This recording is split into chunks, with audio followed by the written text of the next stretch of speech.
POCSO को उठाकर ले जाते थे ये लोग, और आज कहते हैं कि इनको ईवीएम्स जो है वो हैक हो जाते हैं। अध्यक्ष महोदय जी, मैं इनको याद दिलाना चाहती हूँ, प्रियंका गांधी जी कहती हैं कि छोड़ो पुरानी बातें, हम पुरानी बातें नहीं करेंगे, हम पुराने लोगों के बारे में नहीं बोलेंगे। तो मैं ये जानना चाहती हूँ कि आपकी जो माता जी हैं वो तो आपकी अध्यक्ष है, और इस वक्त की वो अध्यक्ष है, उनकी जो है आप देखिए, जब उनकी नागरिकता नहीं थी, जब उनके पास 1983 में नागरिकता आई, उसके कितने साल पहले से वो वोट देती आ रही हैं। तो ये जो इनका जो परिवार है, एंटाइटलमेंट से जो ग्रस्त ये इनका परिवार है, ये प्रियंका गांधी जी को भी याद रखना चाहिए। चाहे आपका भूतकाल हो, चाहे आपका वर्तमान हो, आप सब लोग, चाहे ईवीएम हो या चाहे कागज पे लिखा हो, जब आप लोगों के चरित्र में जो है किसी तरह की मर्यादा नहीं है, आप लोगों ने कभी भी इस देश का, यहाँ की कानून व्यवस्था का, संविधान का कभी आप लोगों ने सम्मान नहीं किया हुआ है। आज हम अपने राष्ट्रगीत पर बहस कर रहे हैं, लेकिन हमारा राष्ट्रगान भी एक कविता का एक अंश ही है, एक लंबी कविता का एक अंश है। और इन दोनों राष्ट्रगीत और राष्ट्रगान के अंश को चुनने में सबसे बड़ी भूमिका गुरुदेव रविंद्रनाथ टैगोर की थी। वंदे मातरम के स्वरूप पर सवाल उठाना, जिसे संविधान सभा ने स्वीकार किया, न सिर्फ उन महापुरुषों का अपमान करना है जिन्होंने अपने महान विवेक से ये निर्णय लिया, मगर एक संविधान विरोधी मंशा को भी उजागर करता है।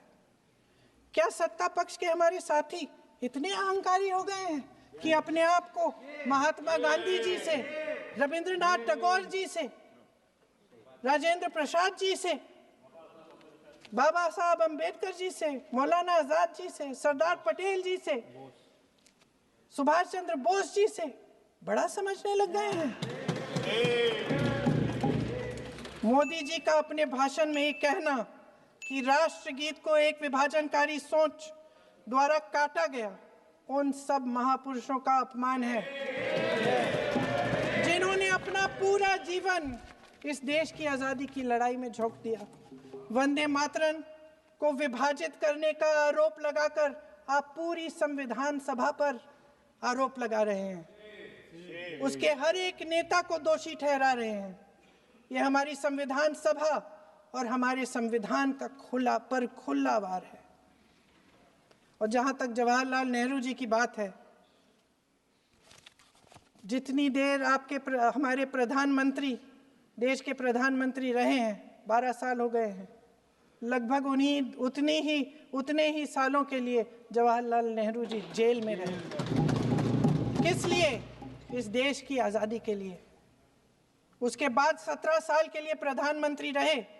आप बड़ी आलोचना करते हैं इनकी, लेकिन अगर इन्होंने इसरो नहीं बनाया होता तो आज आपका मंगलयान नहीं होता। अगर DRDO नहीं बनाया होता तो तेजस नहीं बनता। अगर IIT और IIM नहीं बनाए होते तो हम आज IT में आगे नहीं होते। अगर एम्स नहीं बनाया होता तो हम कोरोना की जब बड़ी चुनौती का सामना कैसे करते? हाँ, वही बना कुछ भी। इसका मतलब है इस मुद्दे का जवाब नहीं है आपके पास है?